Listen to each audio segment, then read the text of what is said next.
Nah, setelah ibu tadi banyak berzikir, malaikat pun pergi. Apa yang datang? Binatang-binatang hutan datang benar-benaran. Itu singa datang, serigala datang, kemudian binatang-binatang hutan lain datang. Entah bagaimana, ke zaman Nabi Musa kan macam-macam kejadiannya. Entah bagaimana ceritanya, Allah robah binatang buas tadi menjadi binatang jinak. Yang singa yang datang, dia menjadi sapi yang jinak. Ditukar oleh Allah, seperti Allah menukar lehernya Nabi Ismail akan disembelih, ditukar dengan kibas. Jadi kibas itu yang dikorbankan. Begitulah yang nenek ini tadi, yang terdengar itu suara singa yang datang, ditukar menjadi sapi yang jinak. Kemudian serigala-serigala yang rombongan menjadi domba-domba yang jinak. Kemudian binatang-binatang lain menjadi kambing-kambing yang indah dan jinak. 3 macam. Ada yang menjadi onta, dan dia mengelilingi nenek itu di tengah hutan, memagari. Bukan dia datang untuk mengganggu, dipagari supaya jangan diganggu oleh binatang lain. Itulah doa tu, pagari aku ya Allah. Hasbi Allah wa ni'mal wakil. Pagarilah aku, lindungi ya Allah. Engkau sebaik-baik pagar, sebaik-baik pelindung, sebaik-baik pengawasan. Ni'mal maula wa ni'man nasir. Sebaik-baik perlindungan dan Allah sebaik-baik pertolongan. Ya. Jadi binatang ini sampai siap. Binatang-binatang tadi berkeliling, walaupun dia tidak berdiri, ya dia berbaring pula di sana, tapi dia tetap mengelilingi nenek itu tadi. Di saat itulah anaknya datang menjenguk. Ketika datang menjenguk, mana ya? Ibu kita di sini, taruh kemarin kok nggak nampak. Dicari-cari, udah dimakan binatang buas kali ya. Dilihat nggak nampak. Lalu dia panjat sedikit pohon, barulah nampak rupanya dikelilingi oleh binatang hutan. Nah, ini di zaman Nabi Musa alaihissalam. Setelah itu, setelah dia dikelilingi, anak tadi mau mengambil ibunya, tapi dihalangi oleh binatang tadi. Lalu dia panggilnya, ibu. Selamat rupanya engkau ibu, tapi bagaimana aku ingin mendekatimu, aku minta maaf kepadamu ibu. Nak durakur punya waang ya nak. Iya ibu, aku salah niatku sama ibu, aku minta maaf. Maafkan kesalahanku ibu, aku bertaubat ibu. Nah, aku maafkan kamu nak. Elok banget lah ibu tu ya. Udah jelas anaknya mau bunuh dia, dimaafkannya pula, aku maafkan. Begitu dia disebut dimaafkan oleh ibunya, binatang tadi minggir ke kiri dan ke kanan. Dia ambillah ibunya itu. Ibunya mau dibimbing jalan, bimbinglah ibu jalan. Ibu tak boleh di sini lagi ibu. Ibu bersama denganku sampai akhir hayatku insyaallah. Nah, Pak Ibu terhormat, jadi ibu itu jadinya dia selamat dan tidak diberi kesempatan oleh anaknya untuk berjalan, tapi dia gendong. 100 kali pun aku menggendong ibu, takkan tertutup dosaku yang banyak sama ibu yang telah melahirkanku. Nah, sepanjang perjalanan dia pulang, kenapa ibu katanya tetap berzikir dan mudah memaafkanku? Katanya, aku ini disuruhkan oleh malaikat Jibril menyembunyikan dan menghapuskan aib-aib orang, aib keluarga supaya ditutupi. Dan aku telah biasa semenjak mudaku menutupi hal-hal yang akan merusak. Banyak yang ibu sembunyikan, nak, tapi tak pernah aku sampaikan kepada kalian.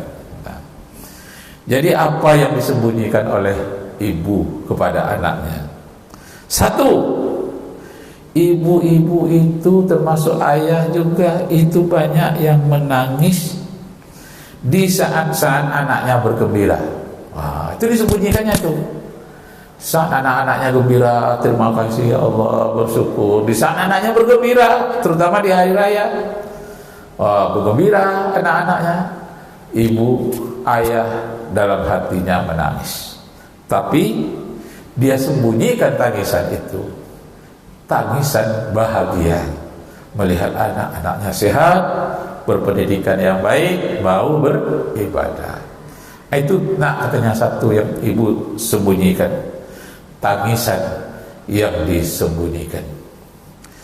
Yang kedua, ibu menahan keinginan pribadi untuk membuat anaknya bahagia.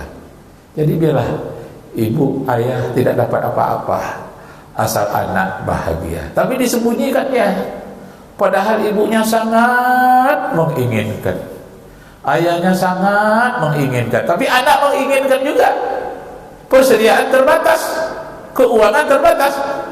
Uang yang seharusnya dipakai untuk pribadinya diberikannya kepada anaknya, tapi tak, penderitaannya itu tak disebutkannya, disembunyikannya dengan rela diberikan kepada anaknya. Anaknya tidak tahu bahwa besar keinginan orang tuanya, tapi dia tahan keinginan pribadi demi anaknya agar bahagia. Begitulah dari hari ke hari yang disembunyikan oleh orang tua kepada anaknya. Yang ketiga, nak, katanya, yang kusembunyikan itu sering hati ibu terluka. Hati ayah sering terluka, katanya. Nah, hatinya yang terluka itu di saat itu dia, anaknya kadang-kadang bicara kasar kepada orang tuanya.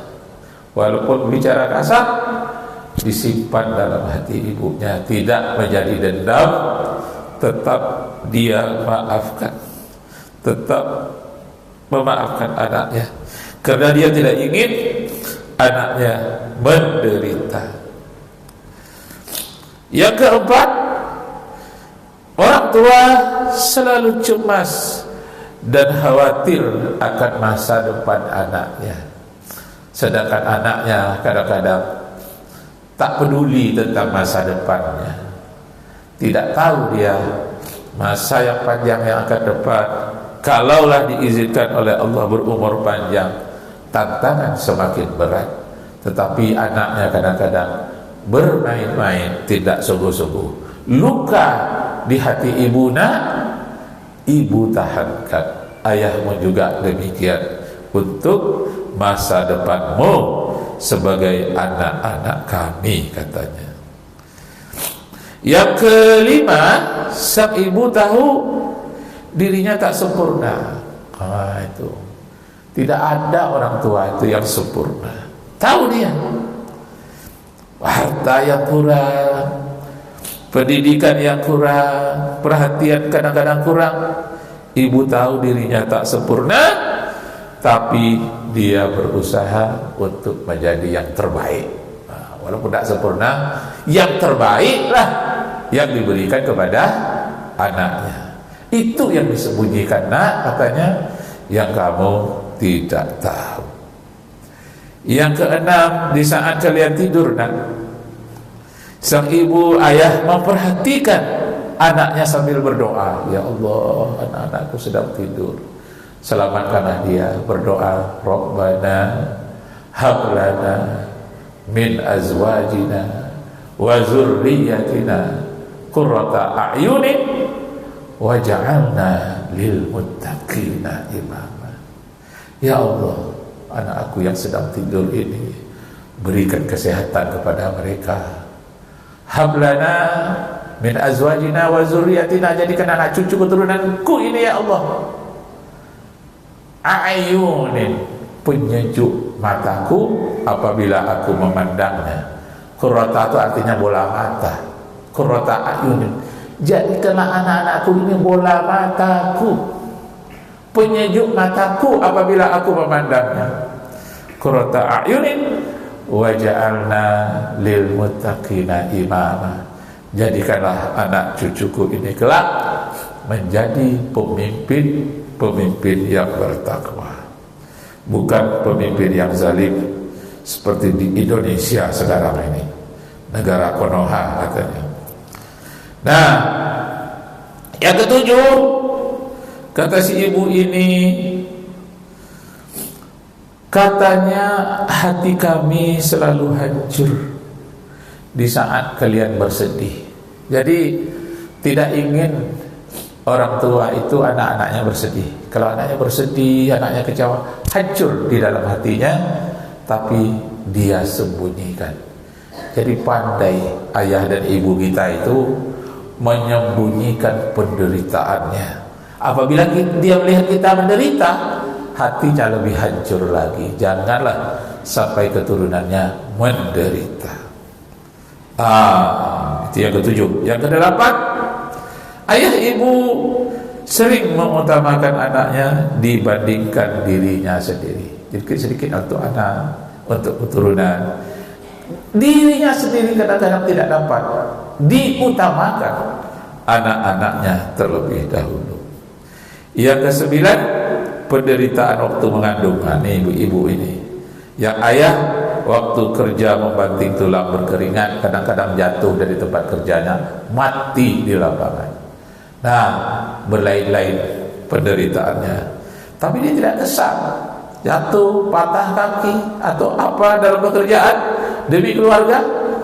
Dia tak menyalahkan anaknya, tak menyalahkan siapa-siapa, dia terima sebagai takdir dari Allah Subhanahu wa taala.